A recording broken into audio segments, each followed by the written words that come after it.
Hello po mga kababayan, kamusta po kayong lahat? And once again, welcome back to another episode of Simply Talkies Vlog. Mga kababayan, ang ating pong pag-uusapan ay ito pong ipinag-utos ng ating Pangulo sa ating Philippine Coast Guard at Bureau of Fish and Aquatic Resources. No, ito po sa balita po ito, no, pang West Philippine Sea po ito ha. Itong ating topic for today. It's all about the West Philippine Sea, no? So pasensya na po kayo pero kinakailangan nating ipaalam sa inyo itong mga balita na ito para at least malaman ninyo na patuloy po ang operasyon natin sa West Philippine Sea. Okay? So may mga kaganapan po latest, no? Mukhang umiinit itong ating West Philippine Sea, mga kababayan. Okay, eto po, unahin natin ito. PBBM orders Philippine Coast Guard, BIFAR, to maintain Philippine presence in West Philippine Sea. Yes! Pero bago po tayo magpatuloy, tayo po'y magbibigay pugay sa lahat ng ating channel members, followers, subscribers, nagla-like at nagsishare ng ating mga video, sa mga nagsishare ng kanilang blessings through super chat and super stickers during our video premieres, at ganun din po sa nagsishare ng blessings sila through super thanks sa pag sila ay nag-re-replay ng ating video.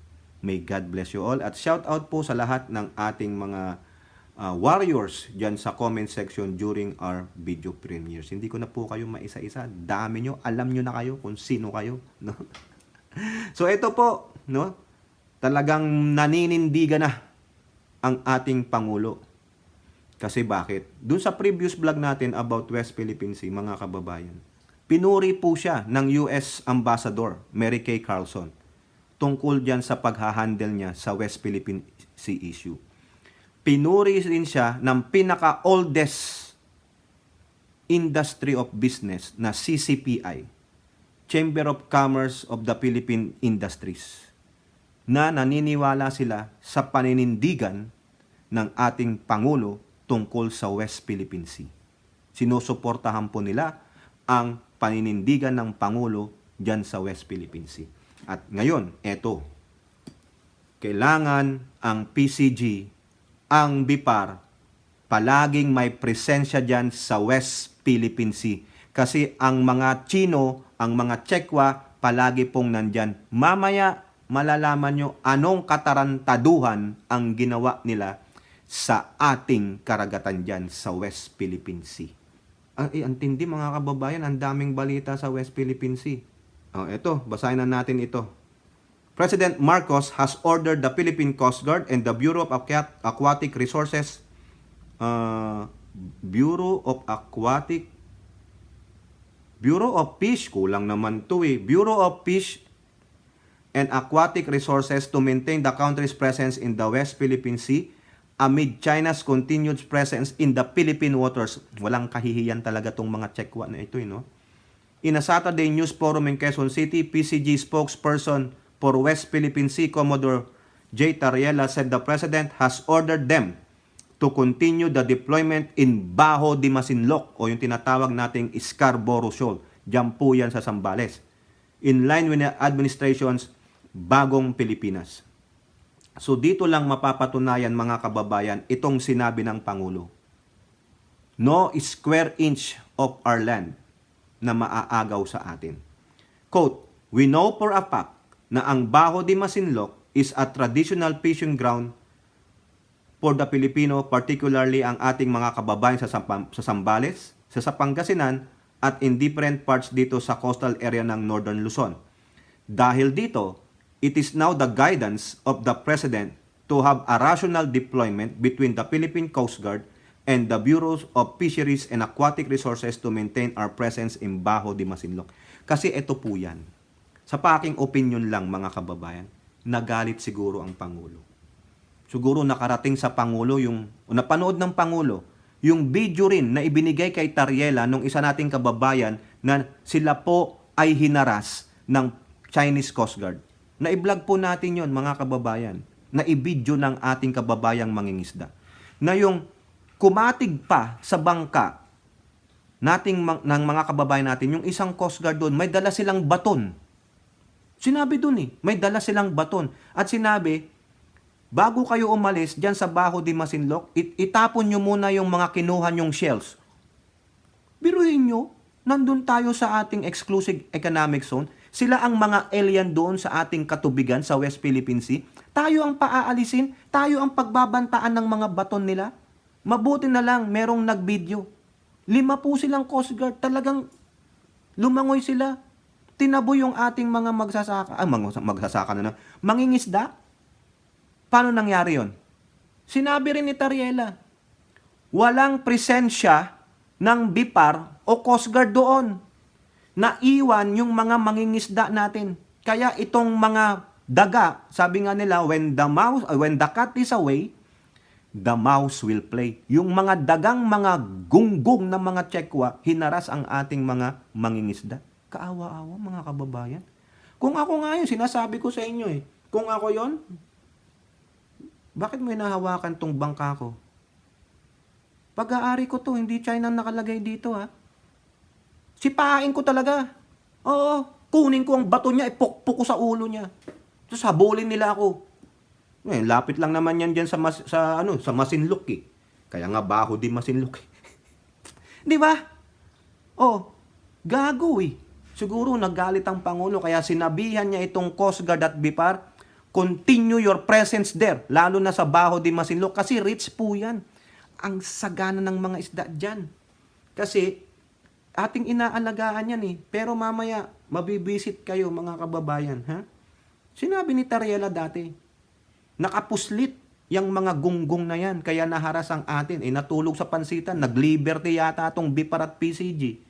Downtime daw sila, kasi Friday. Alam nyo na, pag Friday, bar hopping.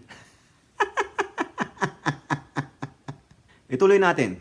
Tariela explained the PCG has maintained the presence in Philippine waters from February 1 to 9, while the BIPAR deployed the personnel after their sweep in conducting the rotational deployment.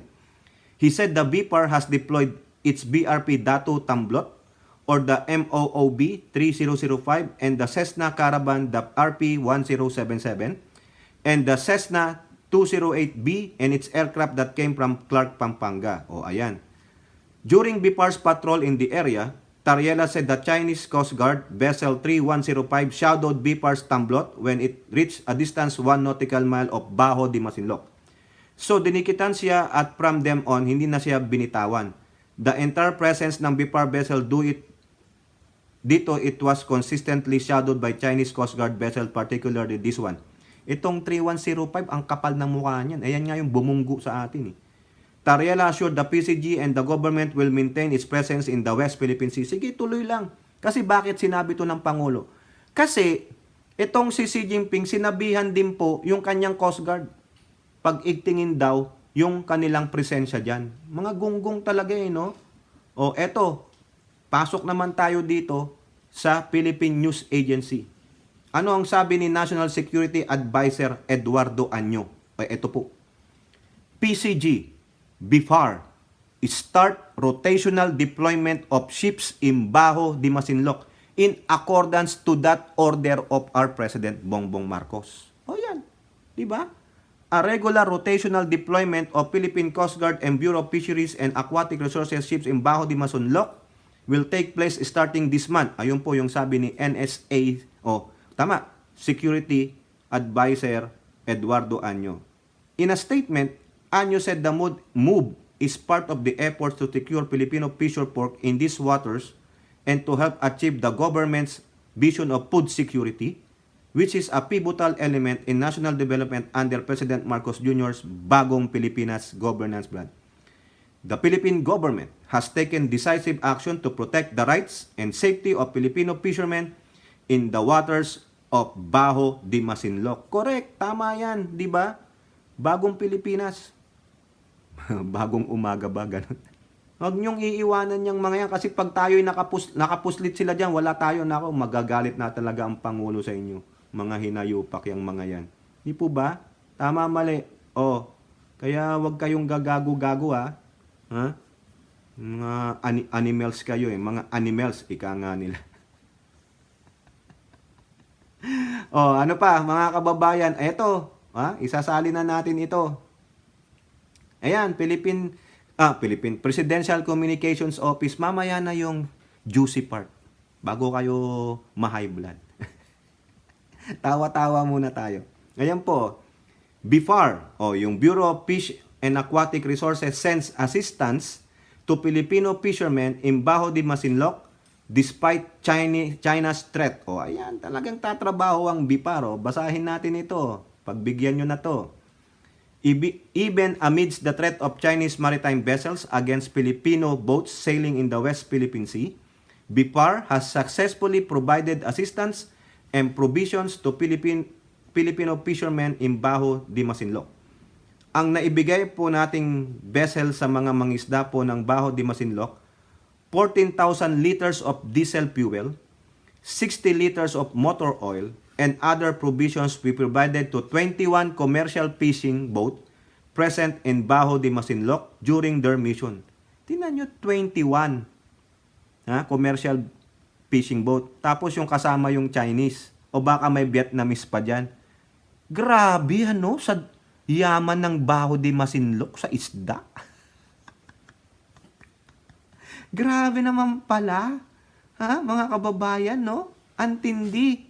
Di po ba? Ayan, at least ay nagbigay po ng tulong ang ating BIFAR. Ponduhan nyo ng ponduhan yan. Huwag kayong aalis dyan, mga kababayan. No? Huwag nyong aalisan. Walang susuko, mga kababayan. Ang unang sumuko dyan, talo. Eto pa.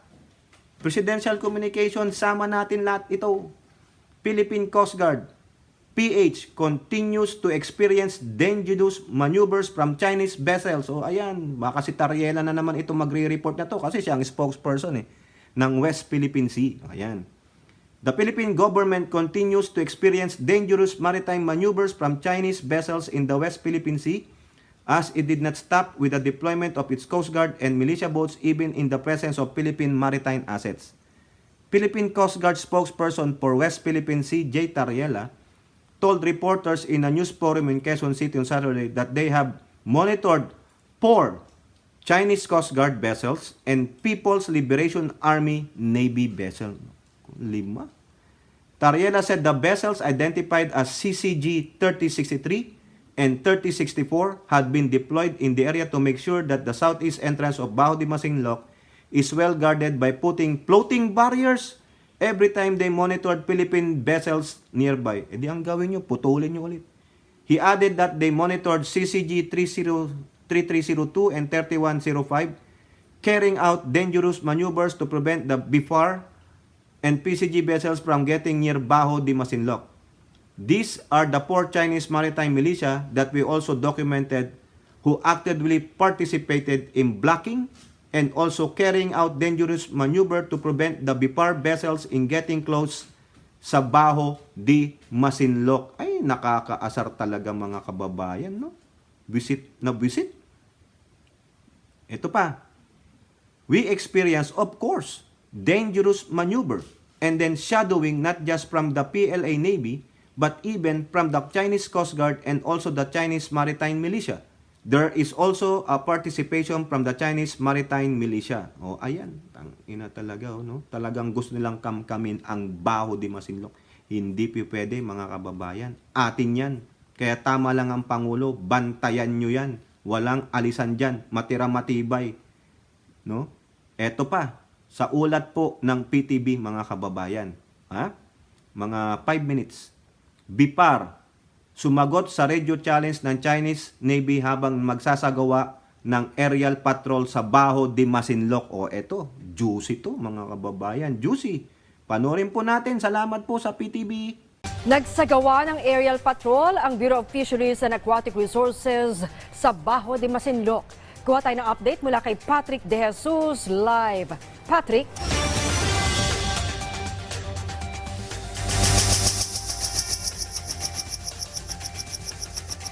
Ng aerial monitoring ng Bureau of Fisheries and Aquatic Resources o BIFAR sa Bajo de Masinloc. Ito ay habang nandoon ang kanilang barko na BRB Datu Tamplot na namamahagi ng tulong na krudo at pagkain sa mga maingis ng Pilipino, katuwang ang Philippine Coast Guard. Isa ang PTV News sa nakasama sa aerial patrol ng BIFAR simula kahapon sakay ng Cessna Caravan plane ng BIFAR. Hanggang kanina sa aerial patrol ay nakita natin na nakaangkla ang BRP Datu Tamblot malapit sa bahura ng Bajo de Masinloc. Taliwas ito maan sa pahayag ng China Coast Guard na pinaalis nila ang naturang barko ng Pilipinas. Mula naman sa aerial monitoring ay nakita natin ang warship ng People's Liberation Army Navy ng China na nagbato ng Radio Challenge. Pero sinagot ng BIFAR at binanggit pa ang United Nations Convention on the Law of the Sea o UNCLOS. Narito at pakinggan natin.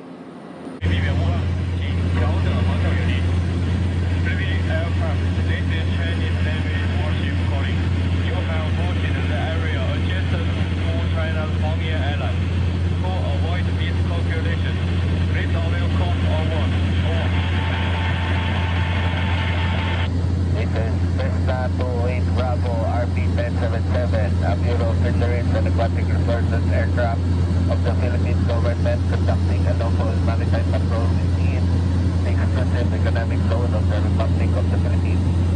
Based on the 1982 UN Convention on the Law of the Sea, we are free to fly and operate as the international law allows. China, as a signing member of the UNCLOS on 10 December 1982, we are requested to apply the said convention. You are way beyond the 200 nautical mile EEZ of your country. Please give your charge.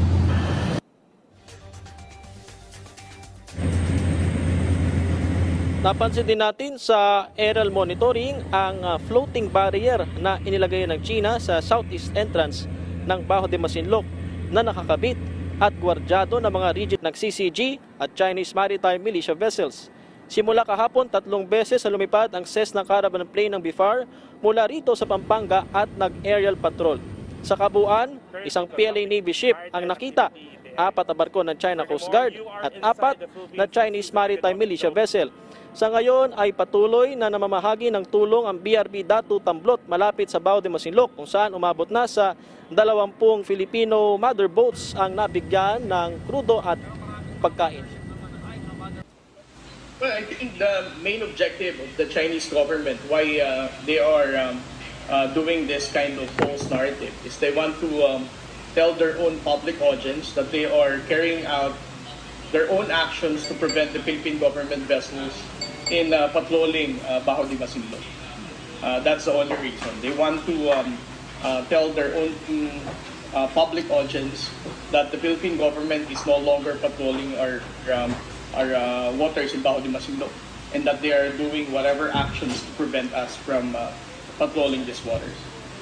Okay, sir. So, are they lying, sir? Well, basically, they are lying. Our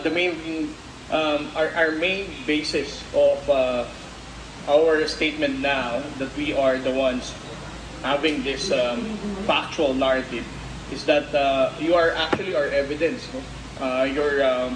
Your own videos, your own photos. We don't have to dictate our embedded journalists to make false stories or lies because the mere fact that you were able to see the Bureau of Fisheries and Aquatic Resources vessel still patrolling in Bajo de Masinloc, there's no reason for us to ask you to make such false narrative to undermine their own story.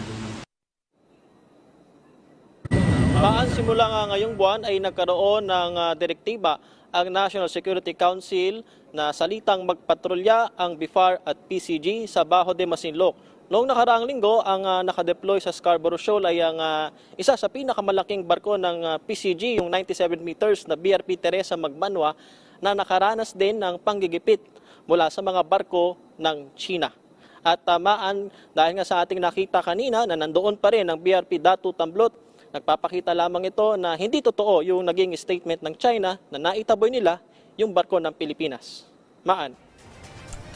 Mabuti na lang, Patrick, at nasilayan din ng publiko yung kakaibang perspektiba mula sa himpapawid dyan sa sitwasyon dyan sa Bajo de Masinloc. Maraming salamat sa iyo, Patrick De Jesus. So yan po, mga kababayan, no? Nakita nyo, yung sinabi natin kanina, may pruweba. Dun sa south entrance ng Baho de Masinloc, nakita nyo yung kagaguhan nila. O, ngayon, dyan sa Baho de Masinloc din na yan. No? Maraming salamat nga po pala, no, PTB, sa mga videos ninyo, no, at patuloy nyo po kung hindi kinaka-copyright. Okay? So, hindi natin patatagalin yan. Ito ang very nakakagalit, mga kababayan. Itong mga alien na nga dyan sa ating West Philippine Sea, ito pa ang ginawa nila. BIPAR, China, damaging Baho de Masinloc to thwart Pinoy fishers. Sinisira nila ang Baho de Masinloc para po itaboy ang mga mangingisda natin. Hindi lang mga China. Ito, tingnan nyo ha. The Bureau of Fisheries and Aquatic Resources said on Saturday that their recent deployments at Baho de Masinloc found the lagoon heavily damaged, possibly due to cyanide. Cyanide. Fishing by Chinese and Vietnamese fishermen. Putragis, pati Vietnamese nakisali na. Cyanide, lason yan eh. Nagtatapon sila ng kung anong chemical dyan. O si ating friend, yung taga Palawan, alam nila yan. Naikwento na nga sa akin yan, nakalimutan ko lang. Pero it's damaging the lagoon. Ano ba meron dun? Nilalason ninyo yung karagatan. O, yung mga corals dyan, yung mga isda. Sinasadya nila para umalis ang mga Pilipino, pero the long-term effects of that. Di ba yung chemical na cyanide? Alam nyo na yan. According to the BIPAR, Filipino fishermen have told the Bureau that China was deliberately harming. Oh, deliberately, sinasadya nila. Talagang mga gago tong mga inchik na ito, no? Sinira na nga ninyo ang inyong kalikasan. Bakit hindi nyo sirain yung inyong katubigan doon? O baka sirang-sira na, dinadamay nyo pa yung aming katubigan dyan sa West Philippine Sea. Di po ba? Sinong di ma-high blood dito? They deliberately harming the Baho de Masinloc to deter o para daw paalisin ang mga Pilipinos from fishing at the shoal. Quote, "This is a clear violation. This is a clear case of illegal fishing. And China being, if I'm not mistaken, being signatory to the UNCLOS," ayan na naman tayo, "so they're committing a violation." Sabi ni BIPAR spokesperson Nazario Briguera. Briguera lang. Cyanide use was a possible reason the fish at the Baho de Masinloc were small. O buti nga, hindi nalalasot nangangamatay. Briguera added that cyanide use compromises the marine integrity not only of the Philippines but also other countries. Correct! According to the BIFAR spokesperson, the damage caused by China on corals have reached billions of pesos. Pero wala silang pakialam eh. Kasi kung sa inyo talaga yan, kung talagang pag-aari ng China yan, hindi nila gagaguhin yan eh. Hindi eh. Tingnan nyo yung mga salaulang alien na yan, mga illegal alien. Bahala na kung magalit kayo, no? The BIFAR and the Philippine Coast Guard said they were leaving up to the Department of Justice to decide if a complaint will be filed against China. Puro na lang tayo complaint, puro ganito. Wala rin naman nangyayari. If you're asking if we are satisfied now with the behavior of the Chinese, I will say we are not yet satisfied with the treatment. Sinasabi na nga ng fisherman, may free sila mangisda pag andyan kami dahil nakatuon ng atensyon ng China sa Coast Guard at BIPAR ships. O yun, kumbaga, attention getter yung ating BIPAR at PCG, nakakaligtaan yung mga mangingisda. So therefore, free ang ating mangisda, ang mangingisda. O, di ba? Tama po ba yun? Free na mangisda ang mangingisda natin. O, tama naman pala. Diba? O ito, in September last year, the Office of the Solicitor General said it considered filing a new complaint against China in the Permanent Court of Arbitration on the reported damage to corals in the West Philippine Sea. Yan po yung sa Rizal at yung Inoquis. Saka yung isa nakalimutan ko yung isa. Dalawa yan magkatabi. Rizal or Inoquis Reef. Yan po yan. O. Diba? Mga gago. Nilalason yung mga isda, kaya hindi na lumalaki. Cyanide yan kung sila kaya uminom nung cyanide na tinatapon nila dyan. Diba? Malamang. They will not see the light of day. Mga gonggong, no? Tingnan nyo, walang pagmamahal sa kalikasan. Maninira ng kalikasan. Ganyan po sila, wala silang pakialam. Basta sa kanila because of their greed, of their money. Oh, 'di ba? Oh, kayo po mga kababayan, hanggang dyan lang muna ang ulat natin sa West Philippine Sea. Actually, marami pa mga kababayan, no? So, pagtiyagaan nyo na po. Kailangan nating ibalita itong mga kaganapan sa West Philippine Sea, no? So, kayo po, ano po inyong masasabi? Comment down below and don't forget to like and share. Hope to see you on our next videos. Bye-bye. God bless.